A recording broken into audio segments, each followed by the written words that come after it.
Few active mainline railroads in the world can rival the action of that which is BNSF's Southern Transcon, the parallel joints of steel connecting Southern California to Chicagoland by way of Amarillo, Texas, and Kansas City. While the Chicago to Los Angeles stretch of the corridor seems to receive all the attention amongst rail fans across the country, being one of the most critical rail corridors in the nation, one rarely visited secondary branch of the Transcon proves to be just as important. The Red River Valley corridor connecting the Texas Panhandle to densely populated Dallas-Fort Worth. Constructed by the predecessors of the legendary Burlington Northern Railway and technologically improved ever since, the original main line to the Texas Panhandle is characterized in the present-day era by numerous coal drags and strings of double-stacked intermodal shipping containers working these crucial steel joints to a polished shine, connecting Dallas-Fort Worth and Amarillo to multiple regions of the continent. This ultimately resulted in giving this corridor the title of a railroad superhighway. In this video, follow us on a 114-mile journey from the northern suburbs of Fort Worth into the eastern gateway city of the Red River Valley, as we look at the site of the original Tower 1 at Bowie, the world's smallest skyscraper in Wichita Falls, and much more, in addition to some of the last remaining ex-Burlington Northern SD-70 Max and Santa Fe warbonnets that made up the original BNSF fleet, and of course the rapid-fire intermodal hotshots that dominate the high iron. This is BNSF's Wichita Falls Subdivision, a railroad superhighway, brought to you with pleasure by the North Texas Rail Productions.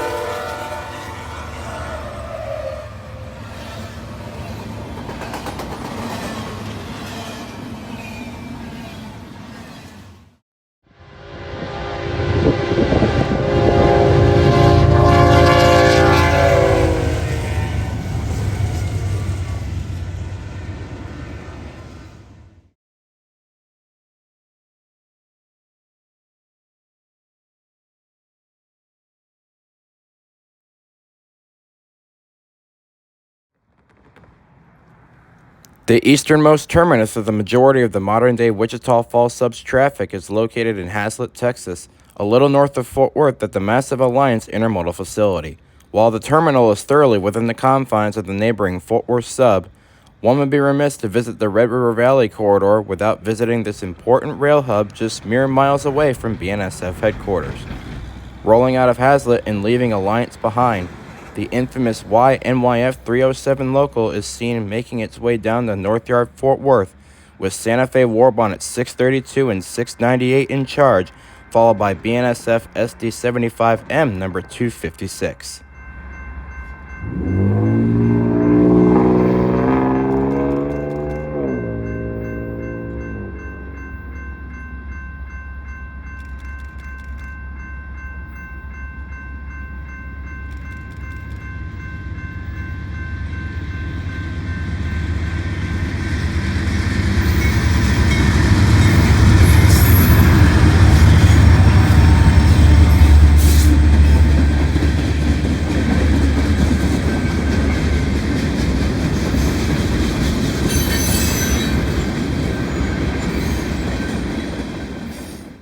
On another occasion, we find this international stacker from the ports of Long Beach making its final approach into Alliance for termination. An interesting side note to take into consideration is the fact that BNSF runs their intermodal trains under three set prefixes: S for international stack trains, Q for guaranteed intermodal service, and Z for priority UPS hotshots. These set factors, along with the 1 to 1.5 million carloads of intermodal shipping containers hauled over their system every year, significantly higher than its East and West Coast competitors, make BNSF by far the top intermodal freight hauler in the United States.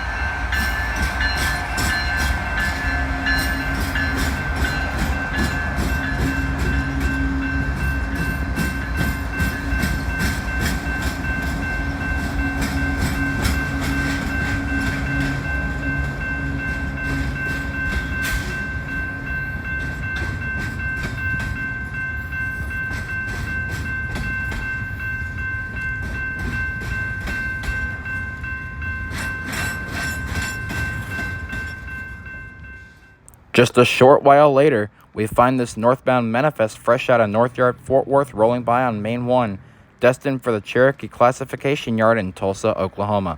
Note the leading pair of Dash 9 still sporting the old legendary war bonnet paint.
On another day, we find a string of 110 grain loads pulling out of the yard after receiving a fresh crew to resume their journey towards South Texas.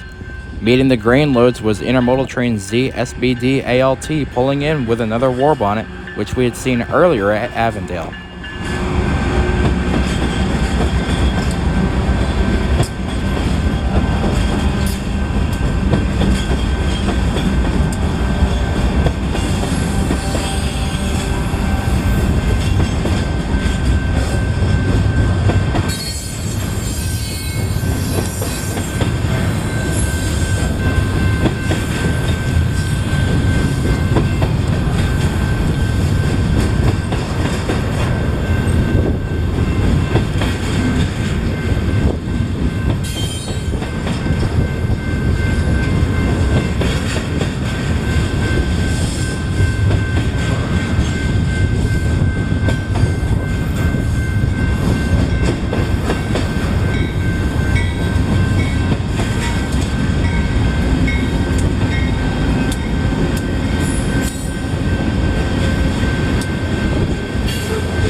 Just a little bit further south is a rarely scoped out but rather interesting perspective, as the best view of northbound trains coming into the Alliance yard limits sits alongside of Farm to Market Road 156, flying over where the original Santa Fe main line once stood. The original Santa Fe main line through Haslet ran directly under Farm to Market Road 156, as a single-track main line with a passing siding in addition to the 2 tracks that led into the Alliance terminal until late 2015. However, with the recent addition of a second mainline track between Saginaw and Justin to ease the flow of rail traffic between Oklahoma City, Houston, and Amarillo, as well as the addition of the relatively new GE Fort Worth plant just a little north of the Alliance yard limits, the original Santa Fe mainline has since been ripped out, and is now nothing more than a few remaining pieces of abandoned track and traditional Santa Fe searchlight signals harmlessly rotting away. Rolling under the signal bridges and around the sweeping curve into the yard limits is northbound intermodal train QPEA-CHI taking the Alliance bypass on mainline track 1.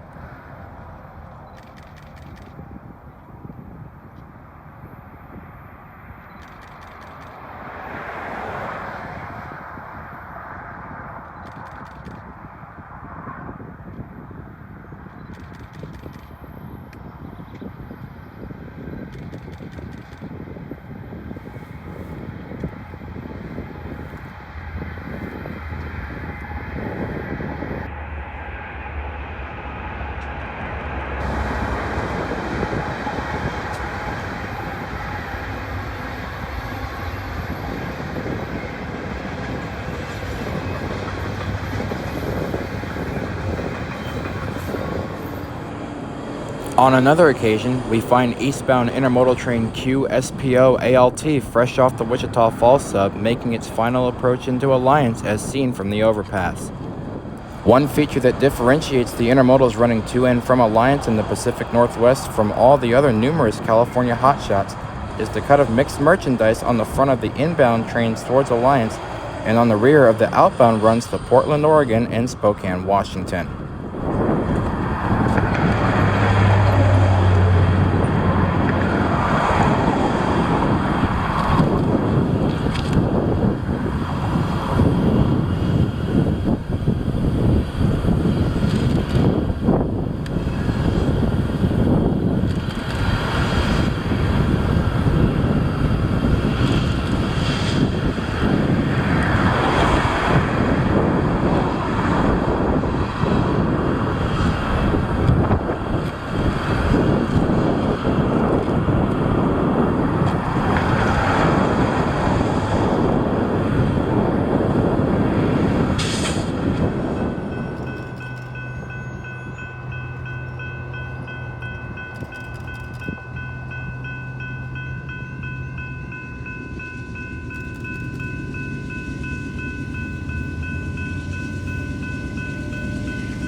Control Point 3556 at Bailey-Boswell Road marks the southernmost end of the double-track main between Saginaw and Justin, making this spot a very common point for multi-train meets.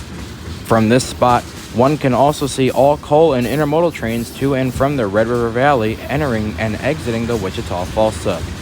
Our first instance of these meets brought another war bonnet leader on a manifest destined for Galesburg, Illinois.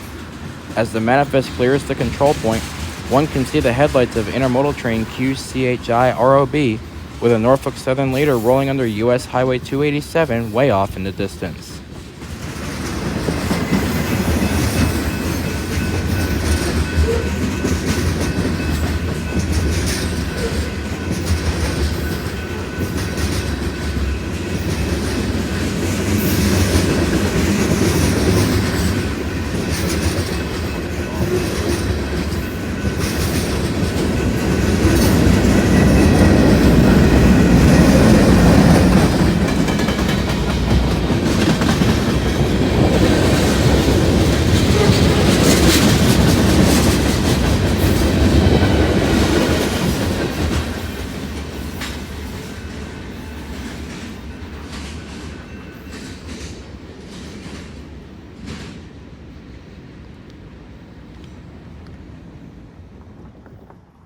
After briefly holding at the crossovers for a clear signal, the crew for this southbound stacker was given clearance to proceed further down the line towards Tower 55, eventually interchanging with the KCS at Robstown, Texas, before running deep down into Mexico.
On another day, we find northbound counterpart QROBCHI with yet another Santa Fe warbonnet trailing second as the train takes track number 2 towards Alliance before working the yard for a good chunk of the remainder of the day.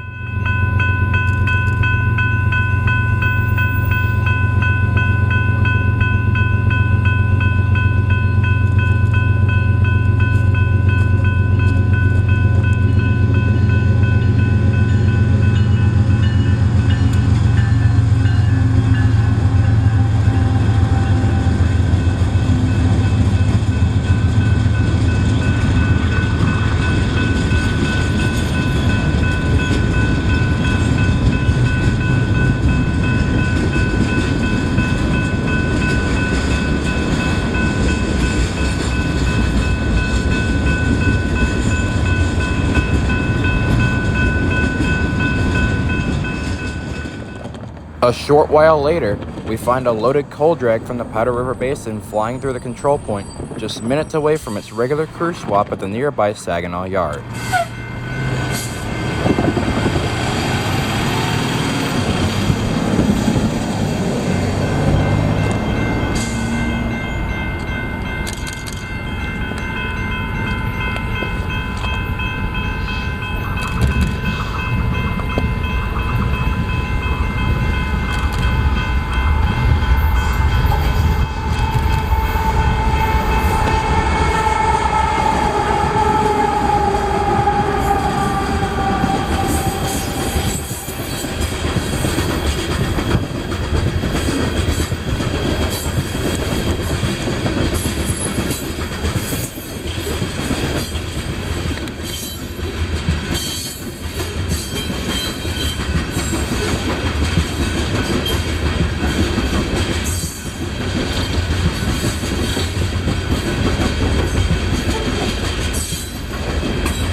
On one final occasion, we would find our second instance of multi-train meets on the double track in Saginaw, as while the rear of a Clovis to Alliance stack train has just cleared the control point that we had just seen at neighboring CP11, freshly originated hotshot ZALT-STO cruises downbound before making its westward turn towards Wichita Falls and Amarillo.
At Blue Mound Road in Saginaw, we find a very interesting southbound arriving at Northyard, Fort Worth for termination.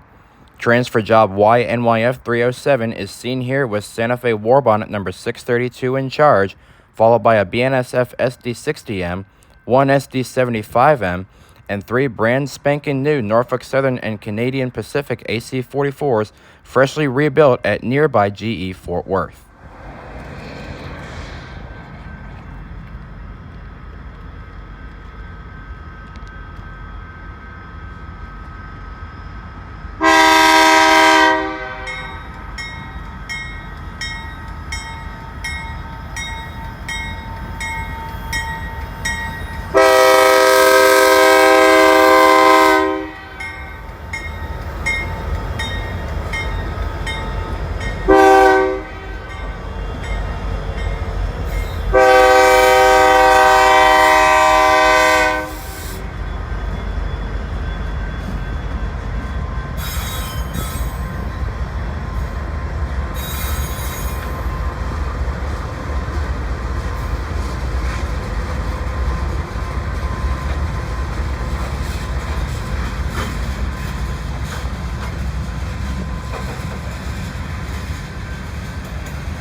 The legacy of the legendary Atchison, Topeka, and Santa Fe Railway refuses to die out in the early 2020s, as 2 weeks later, we were once again greeted by the daily YNYF 307, this time with Santa Fe Warbonnet number 698 in charge, while giving us a prime showcasing of its charming Leslie RS3L.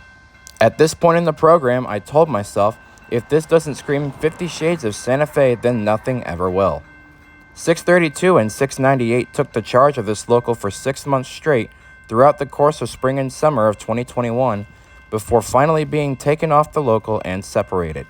As a wise person once said, all good things eventually come to an end.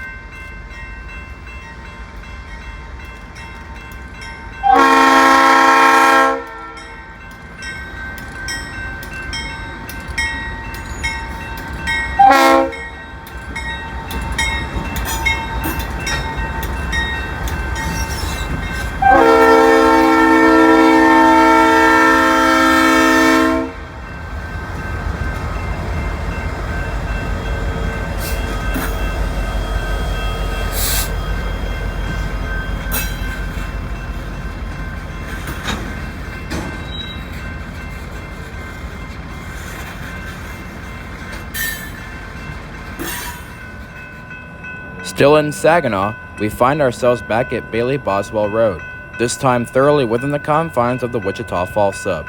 During the golden morning hour, we find eastbound intermodal train QCLO ALT racing by as the crew prepares to make the northbound turn towards Alliance with the typical 2 BNSF GEs up front.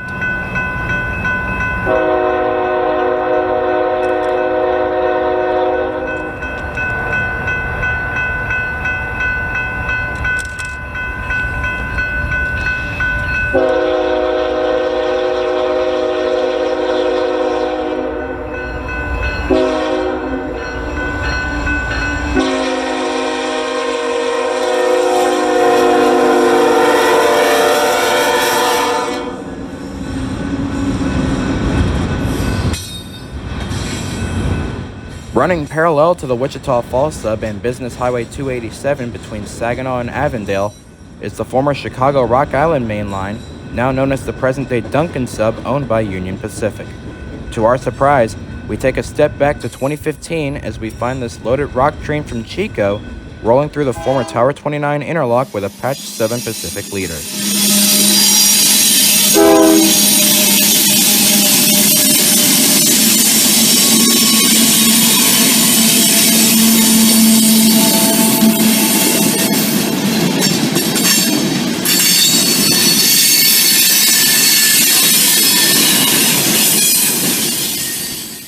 On another occasion in early 2022, we find QCLO ALT once again racing through the control point while grinding out the final 8 miles of its rather short journey from Clovis, New Mexico. Note the trailing Norfolk Southern ES44AC in the consist.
Control Point 134 at Sunnyside is one of the most unique spots on any rail line in Dallas-Fort Worth, with the Duncan and Wichita Falls subs running parallel through the curves and one being able to watch trains stroll at you head-on for a minimum half-mile in either direction. On a hot October afternoon, we find eastbound QCLO ALT once more, preparing to finish the final 10 miles of its journey on its way down into Saginaw.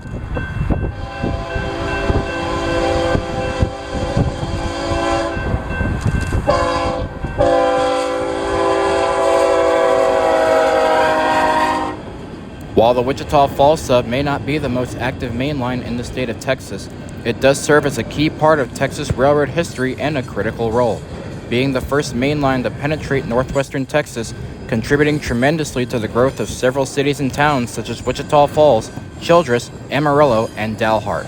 In addition, the railroad actively promoted settlement of the rural areas it served, providing free seeds, trees, and tree seedlings to farmers and ranchers to promote cotton and wheat growing as well as erosion prevention.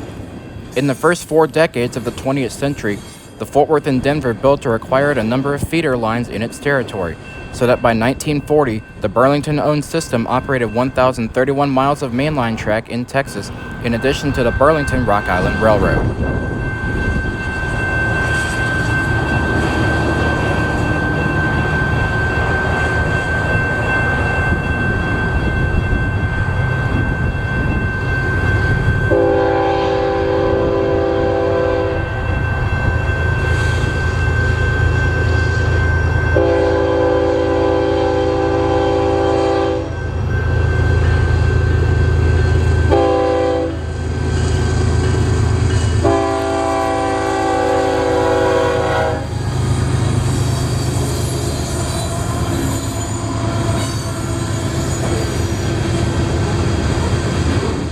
The Fort Worth and Denver City leased the Fort Worth and Denver South Plains, completed in 1928 with 206 miles of mainline track from Esteline to Plainview and Lubbock.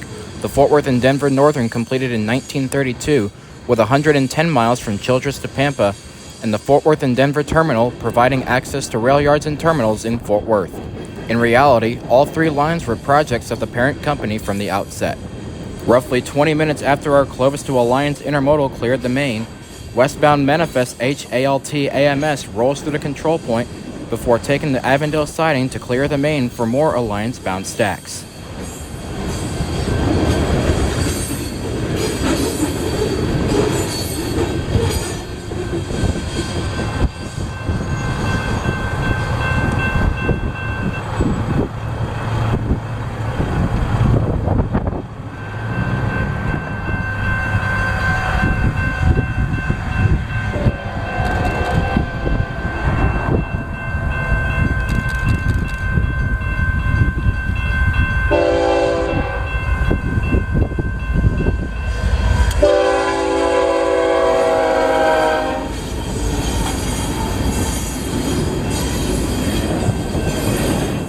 Still at Sunnyside, we find eastbound Hotshot Z LAC ALT flying around the bend in the midst of grinding out their final 10 miles to Alliance.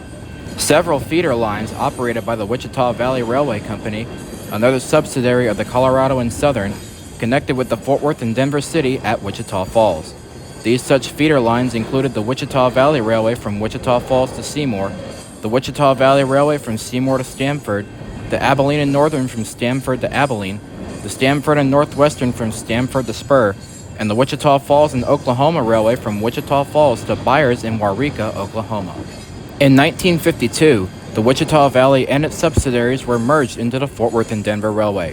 In 1925, the Fort Worth and Denver City had extended service from Fort Worth to Dallas by acquiring trackage rights over the Rock Island Railroad between those cities. At Dallas, Fort Worth and Denver City trains connected with the Burlington Rock Island Railroad for through service to Houston.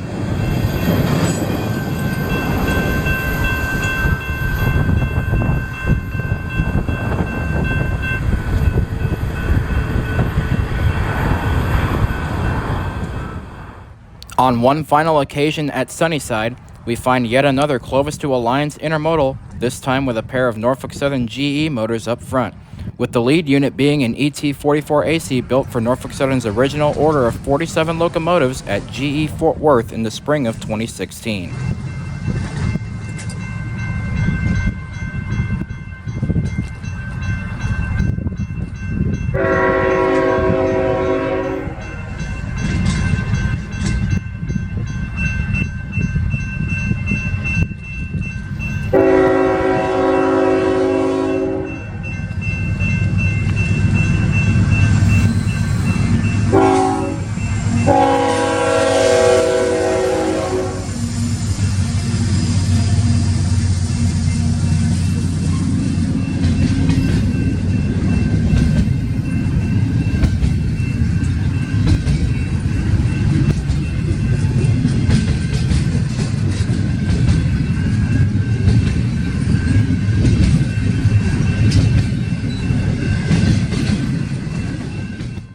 At Bonds Ranch Road, about a mile up the line, we find ZLAC-ALT ripping out of Avondale at track speed, with a trio of the typical ES44C4 motors on point to Alliance under the prime mid-morning light.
At Blue Mound Road, just below the Avondale siding, we find intermodal hotshot ZLAC-ALT barreling through town, with one of Canadian Pacific's maroon and gray scripted SD70 ACU motors trailing third in the consist.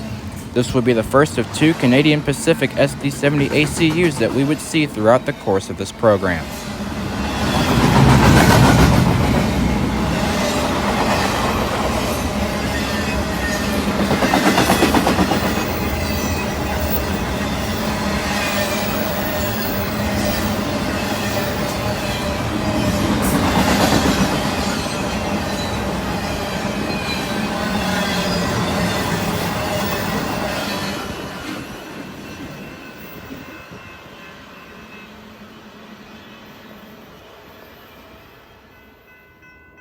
On another occasion, we find track geometry train UFTW WCF taking their clear shot through town, less than 10 minutes behind another Z train destined for Southern California.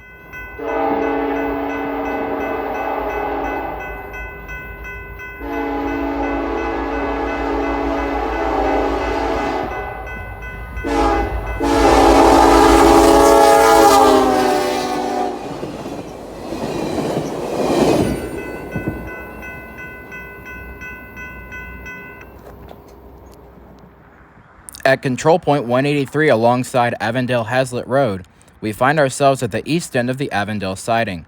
During the golden morning hour, we find this string of loaded black diamonds tied down in the siding as another eastbound intermodal hotshot scorches into town, hitting every last ounce of track speed.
A little while later, we find this freshly originated port stacker destined for Long Beach, California, making haste out of town with 2 ES-44 DCs up front and roughly 7,000 feet worth of international shipping containers behind them.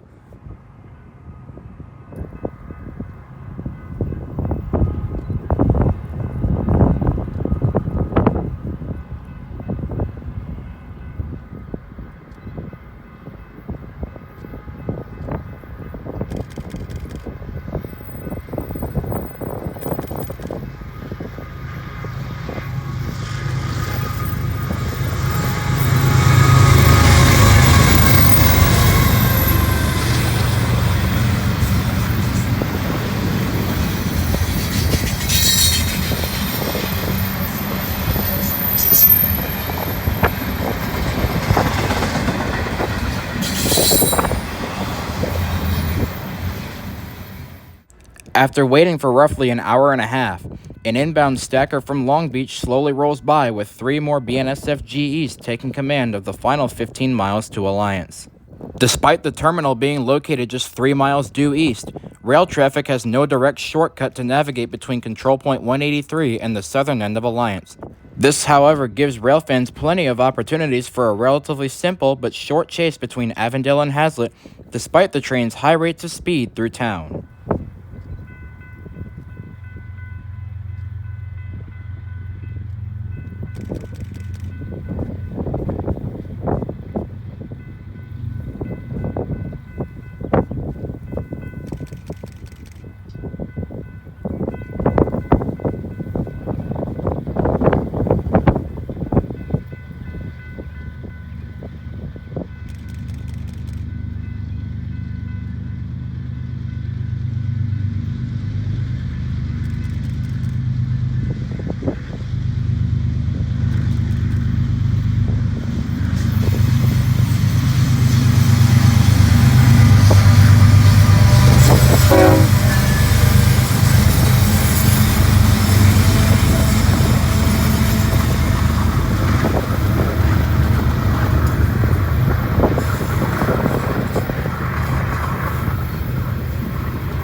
On a hot spring afternoon, we find an inbound Oakland to Alliance stacker exiting the siding after holding for a meet with a westbound manifest.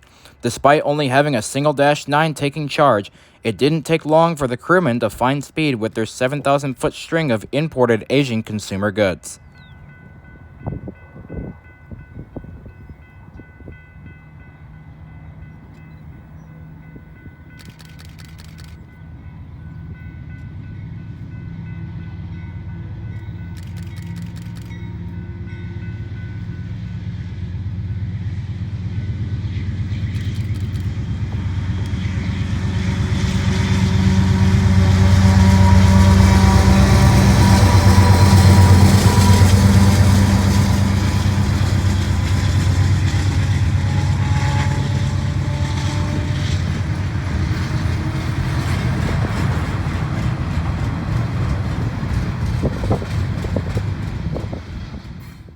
On another day, we were caught up in the midst of an early morning westbound rush, with the first train being the daily Alliance to Amarillo manifest.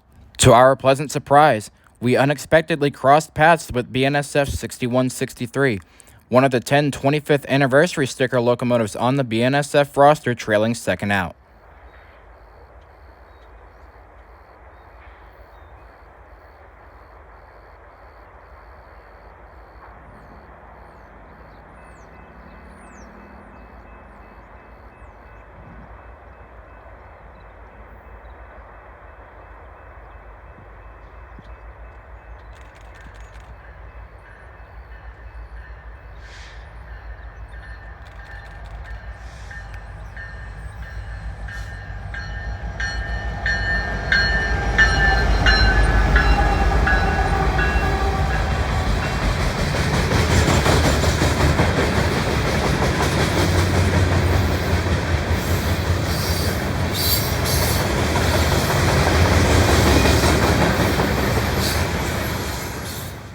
Only 30 minutes would pass before another California-bound stacker came charging into town, running almost immediately behind the aforementioned manifest in an intermodal hotshot destined for Stockton, California.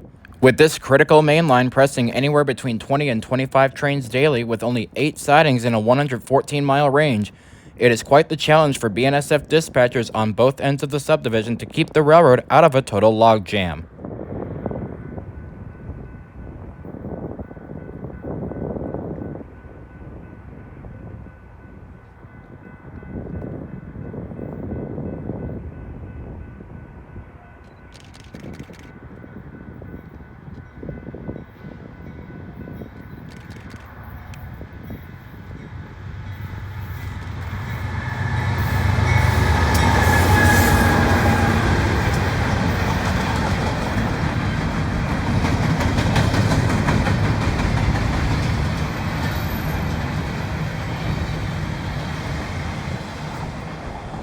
In early December, we find the ZSBD ALT with a war bonnet ripping into town at track speed that we had shown entering Alliance earlier in the program.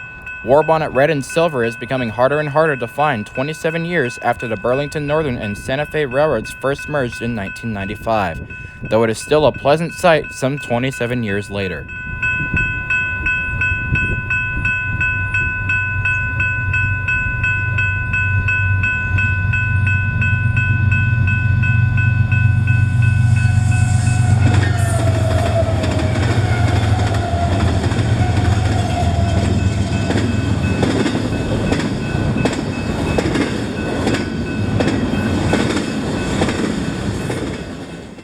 Moving further up the line, we now find ourselves along the reverse curvature in downtown Rhome. On a hot summer afternoon, we find a loaded coal train from Rawhide Mine, Wyoming, cruising into town with a pair of SD-70 ACEs on point as the crew descends into the Fort Worth suburbs before their regular crew swap down in Saginaw.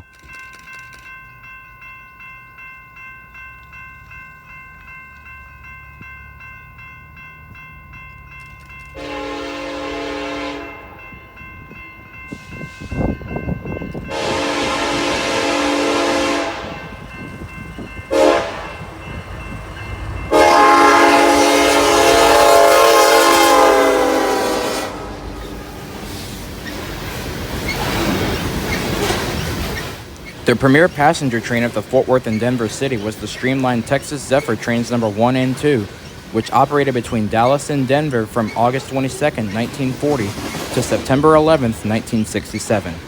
Other passenger trains included the Gulf Coast Special Train number 7, the Colorado Special Train number 8, and the Sam Houston Zephyr trains 3 and 4, as well as motor cars over the South Plains line between Childress and Lubbock over the Wichita Valley between Wichita Falls and Abilene. At the railroad's peak in 1944 during the World War II economic boom, the Texas Railroad Commission reported that the Fort Worth and Denver City earned $12.1 million in freight revenue, $5.8 million in passenger revenue, and $1.5 million in other revenue.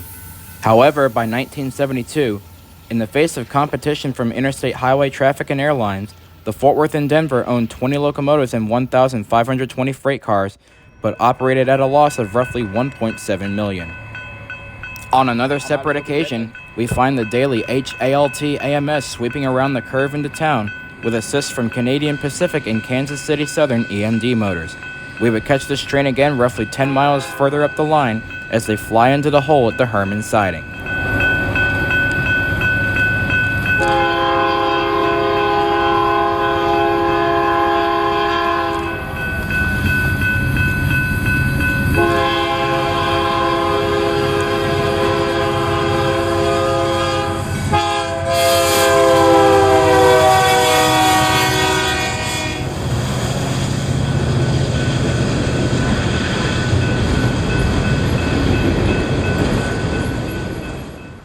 We now jump ahead to Herman.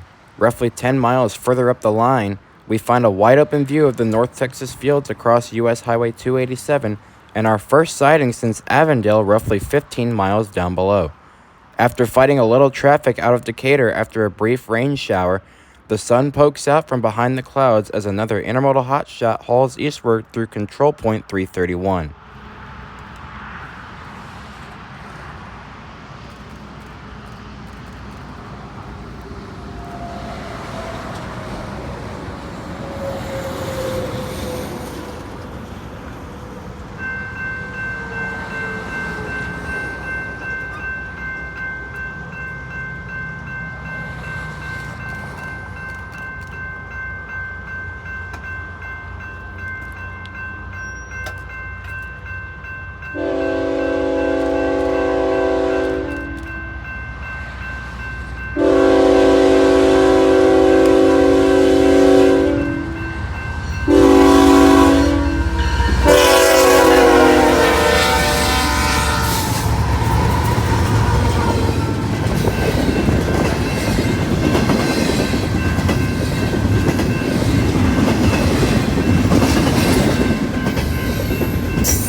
On one other separate occasion, we find the same manifest from downtown Rhome slowly taking the siding to clear the main for presumably another string of Alliance-bound containers.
At the west end of the Herman siding, we find westbound intermodal train ZALT-STO swiftly racing by, with GECX number 4874 and XBNSF-9 trailing second.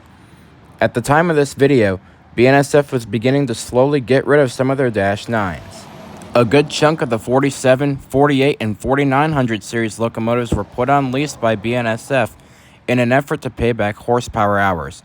Though most of these units were put on lease, 100 were outright purchased and leased by Kansas City Southern in an even 50-50 split. These Dash 9s that still wear the patches to this day are quickly winding up at GE Fort Worth on deadlines awaiting rebuilds and brand new coats of shiny fresh paint.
In downtown Decatur, we find another trio of BNSF ES-44C4s hauling another string of 7,000 feet worth of downbound international shipping containers.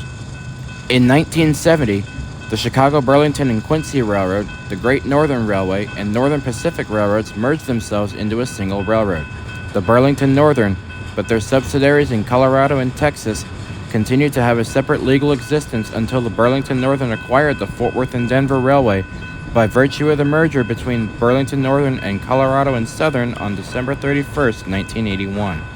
The Fort Worth and Denver Railway's corporate existence came to an end when it was formally merged into the Burlington Northern Railroad on December 31st, 1982.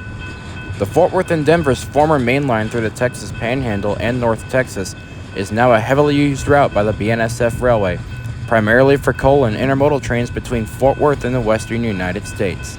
Additionally, the Union Pacific Railroad has trackage rights on this line from Fort Worth to Dalhart. Union Pacific was granted these trackage rights as a result of the Union Pacific Southern Pacific and Burlington Northern Santa Fe mergers in the late 1990s with the aim to increase competition between the two dominant western Class I railroads between Dallas-Fort Worth and the western United States. However, no passenger trains have operated in scheduled revenue service on this route since the Fort Worth and Denver ended all passenger service in 1967, just 4 years before the creation of Amtrak in 1971.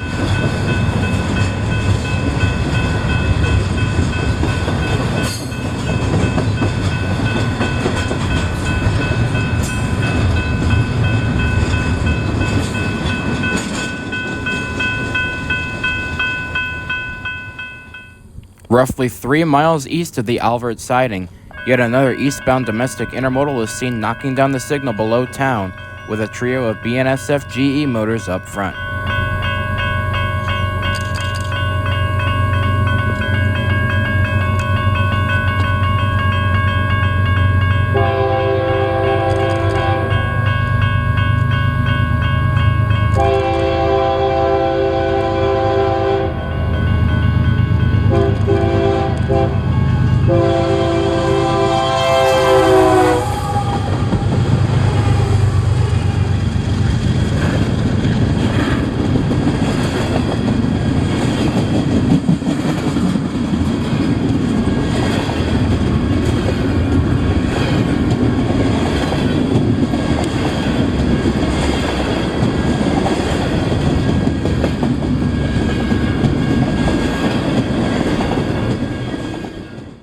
By this point in the program, we are now roughly 7 miles below the halfway mark between Alliance and Wichita Falls.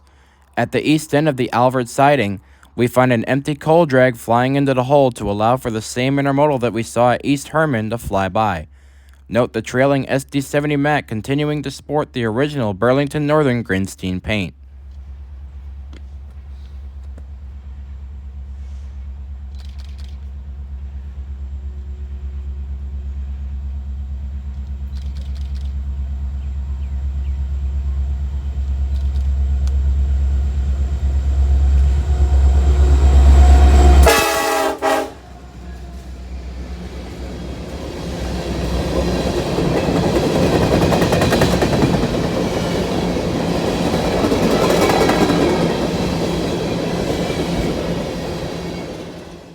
In downtown Alvord at the west end of the siding, we find another loaded Powder River coal drag strolling into town under a brief but light rain shower as two more BNSF ES44 ACs take the throttle.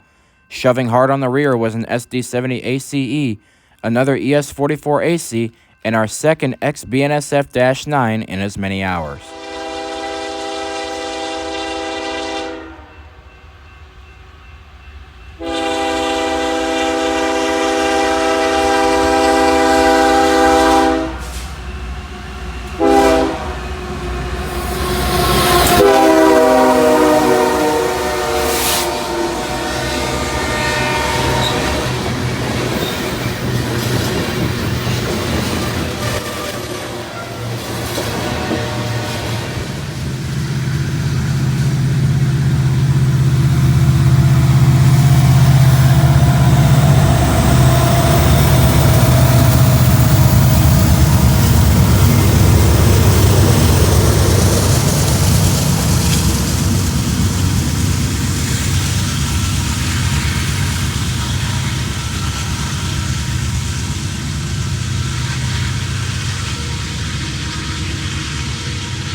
With a pair of Norfolk Southern AC-44C6M rebuilds trailing in the third and fourth slots of the consist, this eastbound intermodal hotshot shreds over the high iron at track speed, which we had seen earlier pounding the diamond of the original Tower 1 at Bowie.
The small, quiet town of Sunset marks the aforementioned halfway point between Alliance and Wichita Falls. At Wabash Street under the golden morning sunshine, we find this eastbound stacker rushing through town with a surprise Kansas City Southern ES-44 AC serving as the first of two rear DPUs.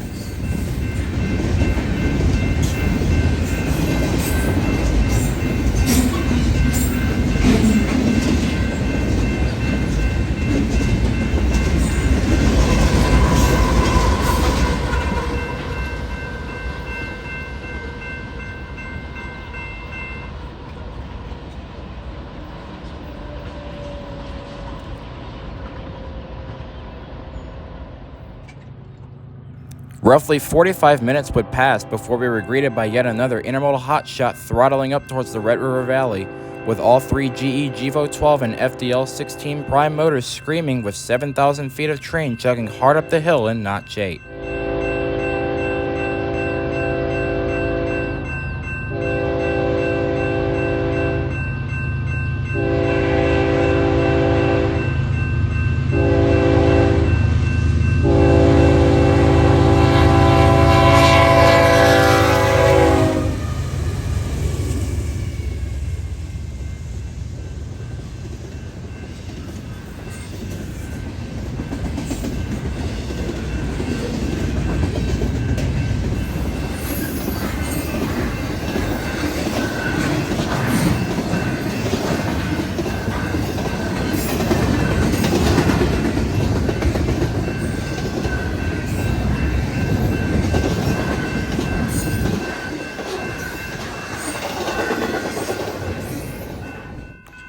By the time we make it up in the Fruitland, the hills have begun presenting a little bit of an engineering challenge for Red River Valley crews.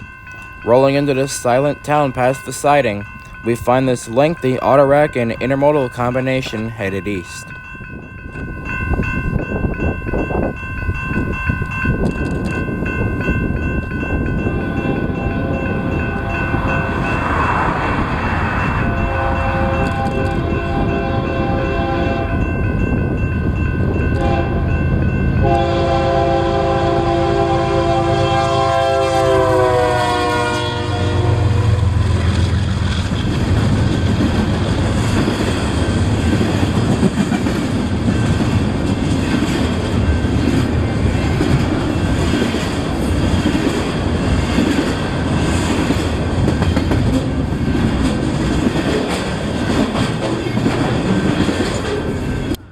We have now reached Bowie, the largest town on the line since Decatur and the eastern gateway to the heart of Hogback Hill Country. Located roughly a mile to the west of town is the site of the original Tower 1. Pounding the diamond on a hot afternoon is eastbound intermodal train ZSBD ALT that we had seen earlier at Henrietta. Although not shown in this program, we were also able to get far enough ahead of it to shoot it one final time in the town of Alvord.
While Union Pacific attains their own right-of-way on the Duncan sub through the west side of town, they also carry the aforementioned trackage rights between Fort Worth and Dalhart.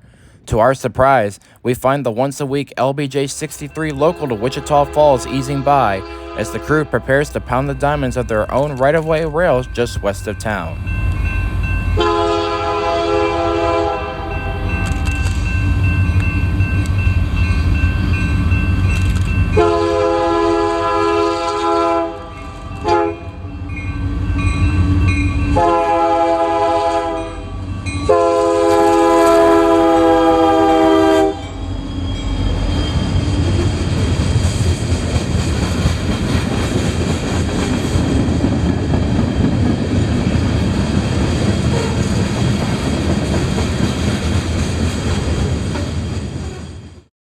Bowie was originally the site of a construction camp for the Fort Worth and Denver City Railroad as it built westward from Fort Worth towards Wichita Falls in 1882.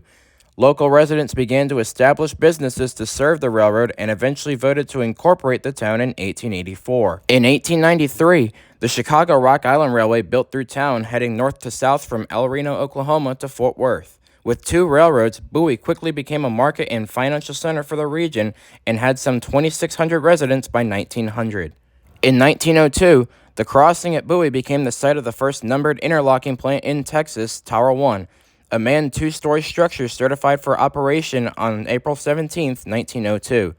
Today, the crossing continues to see frequent traffic with the Fort Worth and Denver City line owned and operated by BNSF, and the former Rock Island Railroad owned and operated by Union Pacific. In August of 1950, the original Tower 1 burned to the ground. At this time, control of the crossing was changed from a manned operation to an automatic interlocker. Today, the interlocking tower no longer stands over the diamond. However, the interlocker cabinet that replaced the original tower is visible from the northwest quadrant of the crossing along the BNSF side heading northwest to Wichita Falls. Only 10 minutes after the first eastbound cruised by, the same aforementioned intermodal hotshot we found at West Alvord is seen pounding the jointed steel diamond en route to Alliance. Though foreign motors trail on this line more often than not, it is still pleasant seeing something other than all basic orange on every train. With this railroad working at near max capacity, the Fort Worth and Wichita Falls dispatchers must often flex their creative muscles to keep their traffic running as smoothly as possible to keep the railroad out of gridlock.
At the Carter siding next to U.S. Highway 287, we find the same westbound that we had seen earlier at sunset.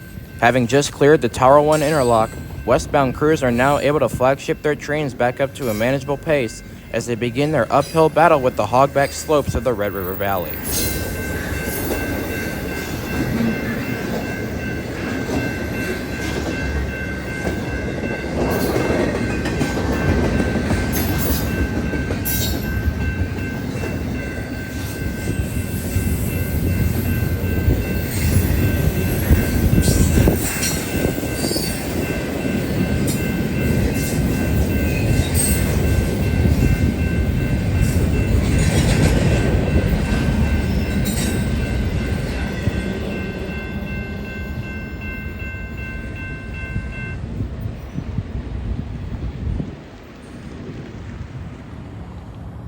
At Bellevue, under heavy early morning backlight, photos were very much against us as we find ZALT SBD racing through town with the one-of-a-kind Golden Swoosh unit trailing second. 7695 had snuck its way into Alliance the day before on an intermodal from Willow Springs, Illinois. Having previously seen the train leaving Alliance before sunrise without seeing the power beforehand, this was an unexpected but always welcome surprise.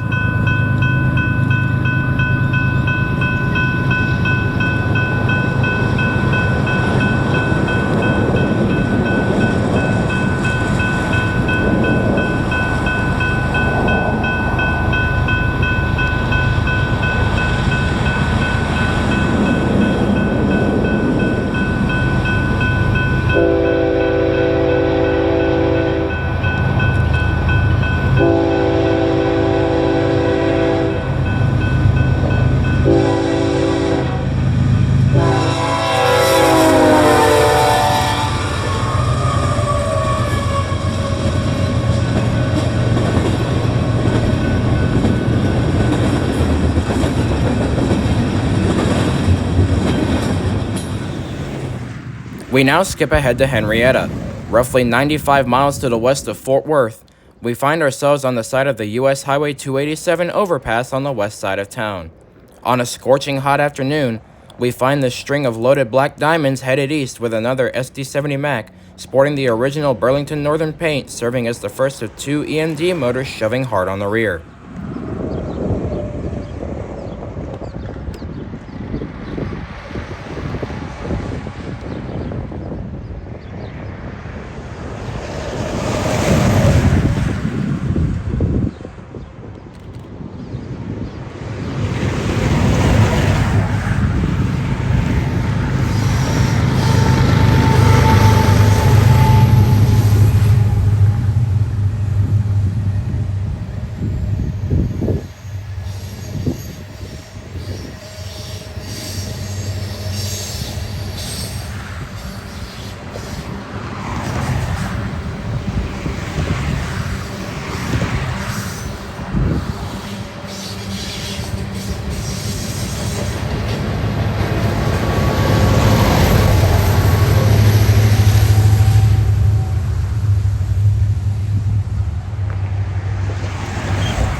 Running only 20 minutes behind our loaded coal train, we find ourselves another approaching eastbound way off on the horizon.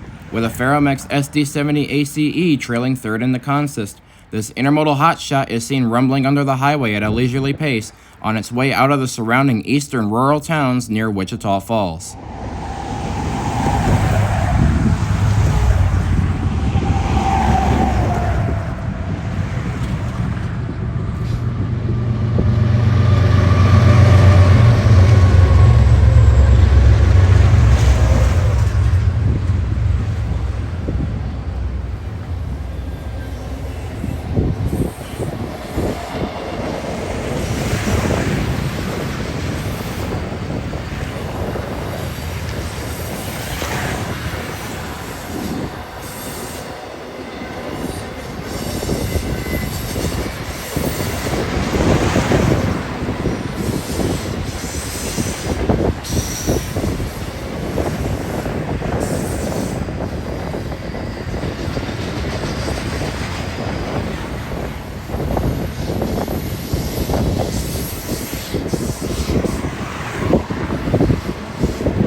While the downtown Wichita Falls skyline inches higher and closer on the horizon as we continue to move west, in the quiet ghost town of Jolly, the last few miles of the rolling windswept open fields refuse to terminate.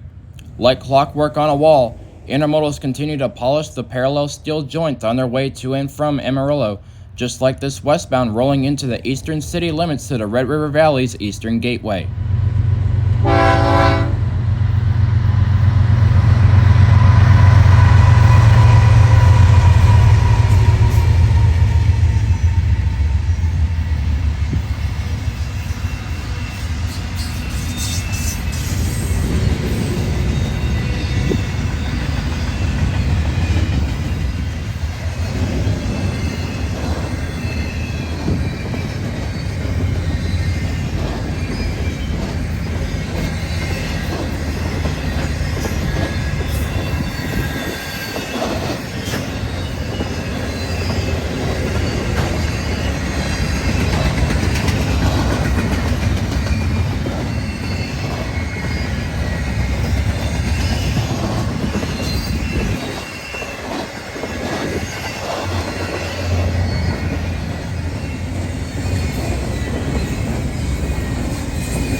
At Control Point East 3, directly under Highway 287, we find this eastbound manifest intermodal combination slowly moving out of the siding after letting our westbound from Jolly clear the main. Carrying the title for the longest siding between Fort Worth and Amarillo at 4.5 miles long, CP Rhea is a critical location for rail traffic through the valley, being one of just 2 sidings on the 338-mile run to Amarillo long enough to accommodate trains with a length of 2 miles or greater, with Quanah being the only other such siding on the corridor roughly 83 miles further to the west.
"114 miles from Fort Worth, we have finally reached downtown Wichita Falls. While Wichita Falls, Texas is not the eastern terminus of the BNSF Red River Valley Division, it serves as a key milestone along the old Fort Worth and Denver main line, serving as the eastern gateway to the Red River Valley. With a modest rail yard and home to headquarters of the Wichita Tillman and Jackson Railway Company, along with the world's smallest skyscraper, Wichita Falls has quickly become the eastern anchor and the largest city in the Red River Valley.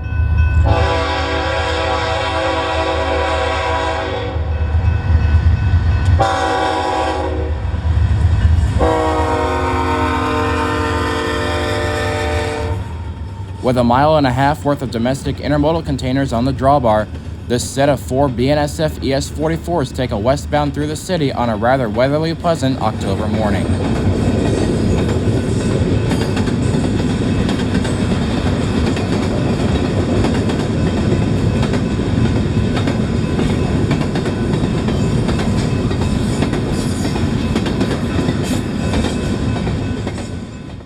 While the 10th Street Yard serves as a crew change point for loaded and empty Powder River coal drags, most priority intermodals take a straight shot through the city on the main without showing any signs of stopping for several miles, as perfectly displayed here with this westbound intermodal cruising under the overpass.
The world's smallest skyscraper is located directly next to BNSF's 10th Street Yard, standing at a whopping 40 feet tall. The structure is a late neoclassical style red brick and cast stone structure built in 1906 by Augustus Newby. Its exterior dimensions are 18 feet deep and 10 feet wide. Its interior dimensions are approximately 12 feet by 9 feet, or approximately 108 square feet. Steep, narrow internal stairways leading to the upper floors occupy roughly 25% of the interior area. During the 1920s, the Newby McMahon building was featured in Robert Ripley's Believe It or Not syndicated column as the world's littlest skyscraper, a nickname that has stuck with it ever since. Today, the Newby McMahon building is part of the Depot Square Historic District of Wichita Falls as a Texas historic landmark. A short while after our westbound intermodal blew through the heart of the city, an empty coal drag heading west pulls to a stop at the east end of the yard to allow for one of the crewmen to hop off before pulling up about a half mile further and eventually tying down to receive a fresh crew for the run to Amarillo. While this particular string of empties on the main slowly gets back underway for no more than 2 minutes, another empty coal drag has just received a fresh crew departing the yard for their journey to Amarillo.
Thank you all for watching this proud presentation of the North Texas Rail Productions. Don't forget to leave a like down below and subscribe to the channel if you haven't already done so, and also feel free to drop a comment on what you would like to see next on the channel.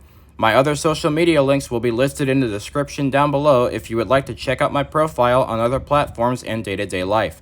Until next time, thanks for watching, and hopefully I'll cross paths with you on the rails someday. This video is narrated and copyrighted by Ryan Farkos of the North Texas Rail Productions 2022, all rights reserved.